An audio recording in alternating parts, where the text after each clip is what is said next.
আসসালামু আলাইকুম ওয়া রাহমাতুল্লাহি ওয়া বারাকাতুহু। সম্মানিত দর্শক ও শ্রোতা, আমরা মুহাম্মদুর রাসূলুল্লাহ সাল্লাল্লাহু আলাইহি ওয়াসাল্লামের কাছ থেকে শবে বরাতের প্রামাণ্যতা ও শবে বরাতের আমল সম্পর্কিত দুইটি হাদিস জানার চেষ্টা করব।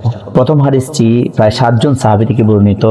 রাসূলুল্লাহ সাল্লাল্লাহু আলাইহি ওয়াসাল্লাম বলেছেন, আল্লাহ সুবহানাহু ওয়া তাআলা শাবান মাসের 15তম রজনীতে সৃষ্টির প্রতি তথা মানুষের প্রতি বিশেষ নজর দেন এবং তাদের মধ্য থেকে মুশরিক এবং হিংসুক ছাড়া সবাইকে মাফ করে দেন। এই হাদিসটি সহিহ।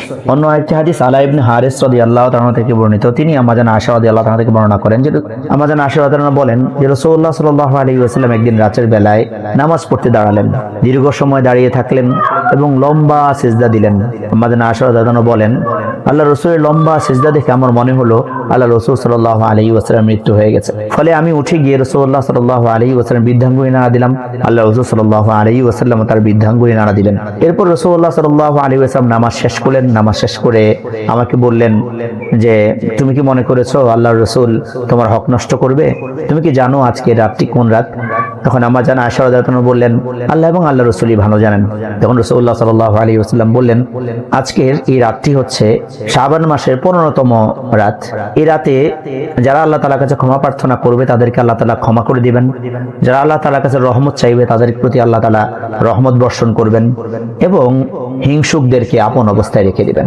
এই দুইটি হাদিস থেকে আমরা যা বুঝতে পারলাম তা হলো আল্লাহ সুবহানাহু ওয়া তাআলা মুমিনদেরকে, মুসলমানদেরকে ক্ষমা করার জন্য বিশেষভাবে এই রজনীটি দান করেছেন। তাই এই রাতের অন্যতম আমল হলো আল্লাহ সুবহানাহু ওয়া তাআলার কাছে ক্ষমা প্রার্থনা করা। 2, রাসূলুল্লাহ সাল্লাল্লাহু আলাইহি ওয়াসাল্লাম এই রাতে যে নামাজ পড়েছেন এই নামাজের সেজদা অনেক দীর্ঘ করেছেন। তাহলে বুঝতে পারলাম এই রাতের নামাজের সেজদাগুলো অনেক দীর্ঘ হবে, অনেক লম্বা হবে।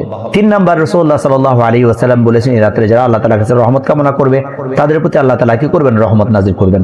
তাহলে আমরা বুঝতে পারলাম এই রাতে আমরা আল্লাহ তাআলার কাছে বেশি বেশি ক্ষমা প্রার্থনা করব। 2, এই রাতে আমরা যে নামাজ পড়ব এই নামাজের সেজদা অনেক লম্বা করব।